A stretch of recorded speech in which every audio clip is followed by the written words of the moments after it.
যেভাবে ব্যর্থ হয়েছে আমাদের যারা মুক্তিযুদ্ধের প্রজন্ম, আমাদের ব্যর্থতার অবস্থান থেকে অবশ্যই আমরা সেই ব্যর্থতাকে মেনে নেই, কিন্তু আমরা তাদেরকে, তরুণ সমাজকে আজকে কেন দুর্নীতি বিরোধী আন্দোলনে অংশগ্রহণ করার কথা বলি এবং তারা কি করতে পারে এখানে। যদি আব্দুল আবু সাঈদ আপনি যদি একটু বলেন। আমরা প্রথমে আপনাদের তিনজনের কাছ থেকে, সুলতান আপা সবার পরে একটু সভাপতি হিসেবে বলবেন।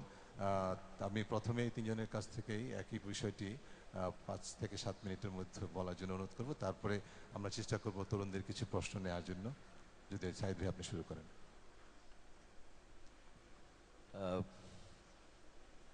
ধন্যবাদ ইফতেখারুজ্জামান সাহেব।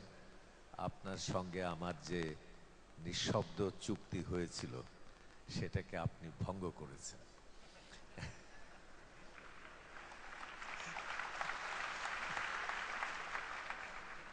আমি আপনাকে বলেছিলাম যে দু একজন বলার পরে আমাকে সুযোগ দিতে, কারণ একটু শুনে টুনে তারপরে বলতে পারতাম। এই দাবিটি সকলের কাছ থেকে ছিল তো। আপনি আমাকে সবচেয়ে দুর্বল পেয়ে, না না, আপনি যেভাবে জনগণকে দুর্বল পেয়ে আমাদের দেশের লুণ্ঠনকারীরা দুর্নীতি করে,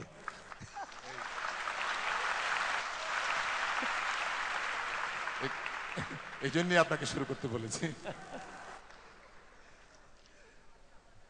তারপরে উনি আমাকে 7 মিনিট বেঁধে দিয়েছেন। আমি একটু ট্রেনের মতো লম্বা আমার বিষয়টি সয়, আমার সব কিছুই একটু দেরিতে হয়।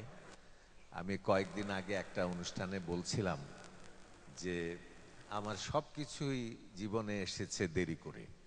যেমন শৈশব এসেছে দেরি করে, কৈশোর এসেছে দেরি করে, যৌবন এসেছে দেরি করে,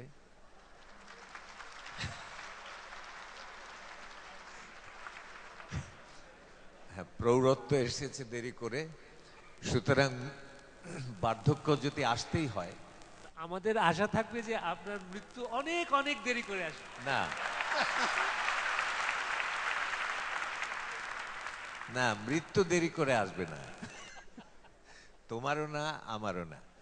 কিন্তু আমার বক্তব্য হচ্ছে সবই দেরি যখন হয়েছে, সুতরাং বার্ধক্যকে যদি আসতেই হয় তাহলে আমার মৃত্যুর পরেই আসতে হবে।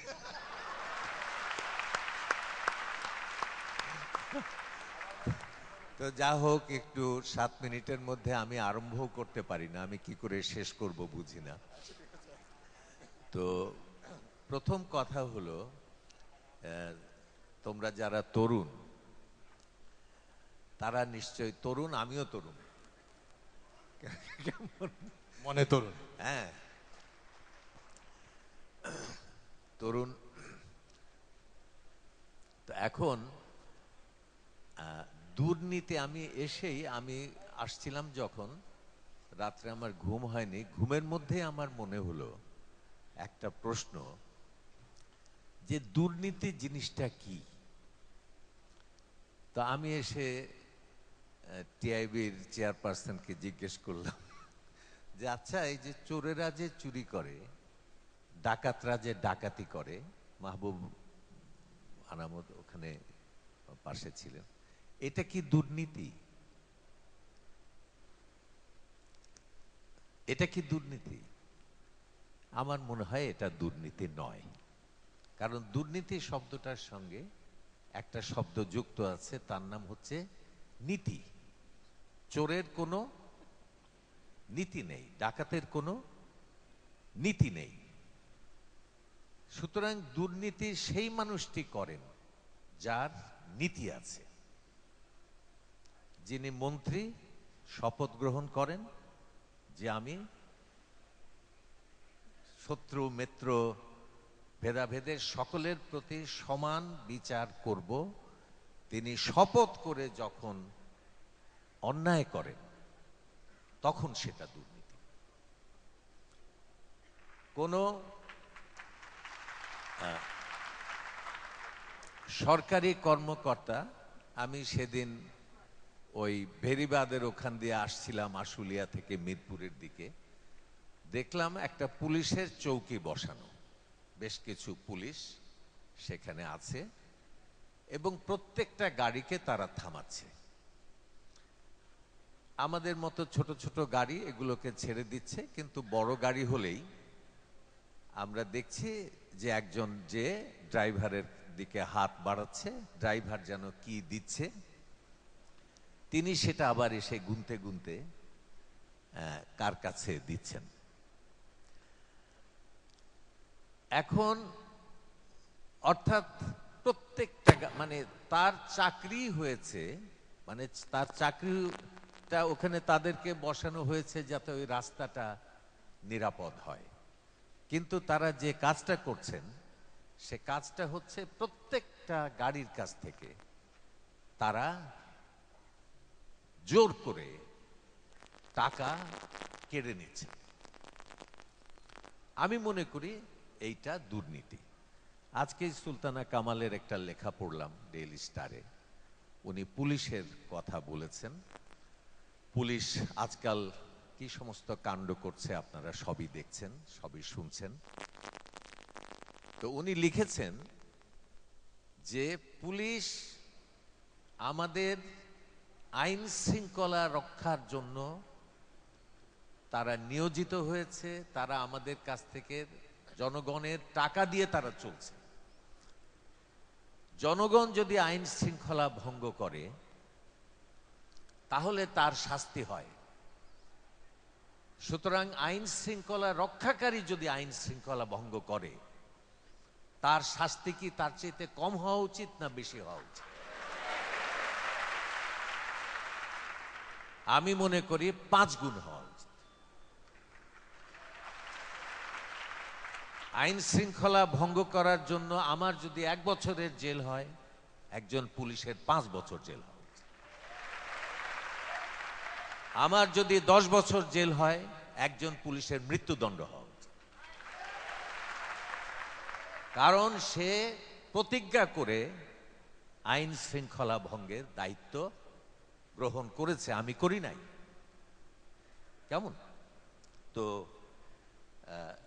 একটু সুতরাং এটা এখন যদি আমরা দেখি যে একটা রাষ্ট্র প্রতিষ্ঠিত হয় কেন, অনেক কারণ আছে যেসব কারণে একটা রাষ্ট্র প্রতিষ্ঠিত হয়, কিন্তু সবচেয়ে ইম্পর্টেন্ট তার মধ্যে দুটো। একটা হচ্ছে জনগণের জীবনের নিরাপত্তা, আরেকটা হচ্ছে জনগণের সম্পদের নিরাপত্তা। এই দুটো কারণে রাষ্ট্র প্রতিষ্ঠিত হয় প্রধানত, এবং এই নিরাপত্তার জন্য জনগণ রাষ্ট্র গঠন করে, রাষ্ট্রকে নিজেদের পকেট থেকে টাকা দেয়। কেমন? যে আমার সম্পদ তুমি রক্ষা করো, আমার জীবন তুমি রক্ষা করো। রাষ্ট্র উন্নত দেশগুলোতে সেটা রক্ষা করে, অনেকাংশেই করে। আমাদের মতো দেশে রাষ্ট্র রক্ষা করবে কি? রাষ্ট্র উল্টো আমাদের লুণ্ঠন করতে শুরু করে। সুতরাং দুর্নীতিকে কিন্তু ছোট করে দেখা উচিত না। দুর্নীতি হচ্ছে এক ধরনের লুণ্ঠন, দুর্নীতি হচ্ছে সন্ত্রাস। একজন সন্ত্রাসীর সঙ্গে একজন দুর্নীতি পরায়ণের পার্থক্য হচ্ছে একজন সন্ত্রাসী অস্ত্রের মুখে টাকা কেড়ে নেয়, আর একজন দুর্নীতিবাজ কর্মকর্তা কলমের অস্ত্রের মুখে কলম ধরে আমার টাকা কেড়ে নেয়। তো হ্যাঁ, পুলিশ দুটো দিয়েই নেয়। মামলা দেব, আর মামলা দাও মানে তো কেমন? সেদিন আমি আমার দুটো ছেলেকে পাঠিয়েছি একটা মেয়ের উপরে একটু অসুবিধা হচ্ছে তাদেরকে ঠেকাতে। পুলিশ এসে বলছে যে নারী নির্যাতন আইনে দিয়ে দেব। আরে বাবা, এখন পুলিশ অস্ত্র দিয়েও করছে, কলম দিয়েও করছে। সারা দেশে সবখানে আমরা দেখতে পাচ্ছি। আপনারা জানেন যে কোনো কাজ করতে গেলে অফিসার সাহেবের রহস্যময় হাসি। তিনি মৃদু হাসেন এবং বসে থাকেন। বসে যতই থাকেন ততই তার মিটার আস্তে আস্তে ওপরের দিকে ওঠে।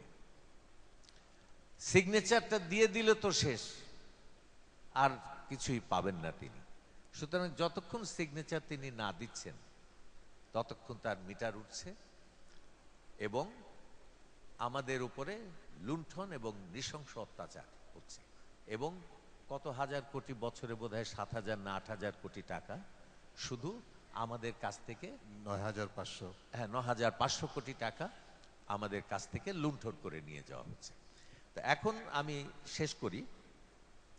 তো রাষ্ট্র যদি এটা করত, এই দায়িত্বটা পালন করত, আমাদের জন্য খুব ভালো হতো। কিন্তু আমাদের রাষ্ট্র এখনো সুসংগঠিত হয়নি। কেমন?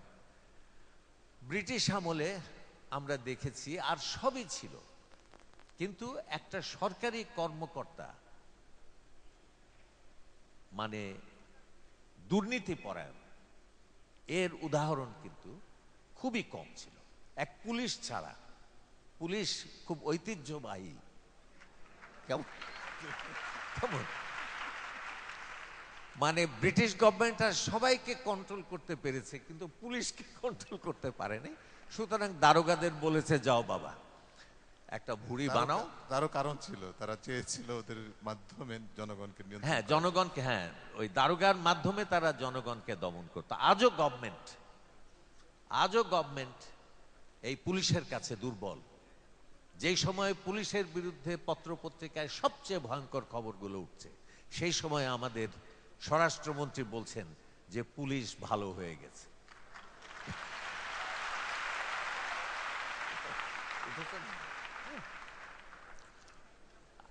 আচ্ছা, কিন্তু আমরা লক্ষ্য করেছি ব্রিটিশ আমলে যে ন্যায়ের ভিত্তিতে ওই রাষ্ট্র চলেছে।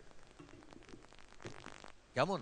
এটা লর্ড মেকলে লিখেছেন, লর্ড ক্লাইভের উপরে একটা মানে বই তিনি লিখেছেন, এবং তার মধ্যে লিখেছেন যে ক্লাইভ প্রথমবার 3বার এসেছিলেন। ক্লাইভ প্রথমবার তিনি ঘুষ খেয়েছিলেন, কিন্তু দ্বিতীয়বার একেবারে কঠোর হাতে সমস্ত অনৈতিকতা, দুর্নীতি এমন ভাবে তিনি দমন করেছিলেন যে তার বিরুদ্ধে সামরিক বিদ্রোহ হয়েছিল ব্রিটিশ আর্মির মধ্যে, এবং 200 জন অফিসারকে বরখাস্ত করা হয়েছিল। এবং তিনি বলেছেন যে ব্রিটিশরা যদি সেই সময়ে এই কঠোর পদক্ষেপ না নিত, যদি এদেশের জনগণের কাছে প্রমাণ করতে না পারত যে তারা নৈতিকভাবে এই দেশের মানুষের নৈতিকতার চাইতে উপরে, তাহলে ব্রিটিশ সরকার এতদিন টিকত না। তো যা হোক, আমি শেষ করে ফেলে, হয়তো পরে দু একটা কথা আরো হবে। তো সুতরাং রাষ্ট্র আমাদের এটা করছে না। রাজা উৎপীড়ক হতে পারে, রাজা অত্যাচারী হতে পারে, রাজা চরিত্রহীন হতে পারে, কিন্তু রাজা চোর, এই কনসেপ্ট ব্রিটিশ আমলে আমরা দেখি নাই। রাজা লুণ্ঠনকারীও হয়, কিন্তু রাজা চুরি করে, কেমন? এটা ছিল না। রাজা মানে সরকার, রাষ্ট্র। আমাদের এই সময়ে এটা হয়েছে। তো সুতরাং এখন আমাদের দায়িত্ব বেড়ে গেছে। আমি একটা গল্প বলে, ছোট্ট গল্প বলে শেষ করি। আমাদের বাসার সামনে একটা বেড়ার ঘর ছিল, কে বা কেউ ওটা বানিয়েছিল। তো একদিন দেখলাম সেই বেড়ার ঘরের নিচের অংশটা, মানে অনেক দিন যত্নের অভাবে নিচের অংশটা বেড়াগুলো খেয়ে গেছে। কিন্তু কে যেন ওই যে খাওয়া জায়গাটা, ওখানে পাতলা পলিথিন দিয়ে ঘিরে রেখেছে। তা আমার কাছে এক ভদ্রলোক এলেন আমার বাসায়, আমরা বারান্দায় দাঁড়িয়ে আছি। উনি আমাকে জিজ্ঞেস করলেন যে, আচ্ছা বলেন তো, এই যে বেড়ার ঘরটা নিচের জায়গাটা খেয়ে গেছে, পাতলা পলিথিন দিয়ে ঘিরে রেখেছে, এই পাতলা পলিথিন কি চোর ঠেকাবে? তা আমি বললাম যে না, চোর তো ঠেকাতে পারবে না। তখন উনি বললেন যে তাহলে এই লোকটা ওটা ঘিরেছে কেন? তা আমি যখন উত্তর দিতে পারলাম না, তো উনি উত্তরটা দিলেন। উনি বললেন যে সে ঘিরেছে এই জন্য, এইটুকু বোঝানোর জন্য যে এই ঘরের রক্ষক আছে।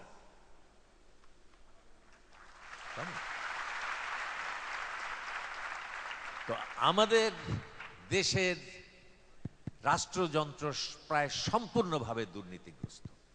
সরকার থেকেও এসবের সমর্থন আসছে। এখন আমরা যদি ওই নিচের জায়গাটা না ঘিরি, আমরা যদি জনগণ, আমরা যদি প্রমাণ করতে না পারি যে রক্ষক আছে, তোমরা যা খুশি তাই করতে পারবে না। আমরা ব্রিটিশদের তাড়িয়েছিলাম কেন? ব্রিটিশরা আমাদের শোষণ করেছে। পাকিস্তানকে তাড়িয়েছিলাম কেন? পাকিস্তান আমাদের শোষণ করেছিল। আজকে দুর্নীতিবাজরা আমাদের শোষণ করছে, আমরা কি তাদের তাড়াবো না? তো এইখানেই শেষ করি। ধন্যবাদ অধ্যাপক আব্দুল্লাহ সাইদ। আপনার কাছে আবার আমাদের তরুণদের কিছু প্রশ্ন নিয়ে ফিরে আসবো। এর মধ্যে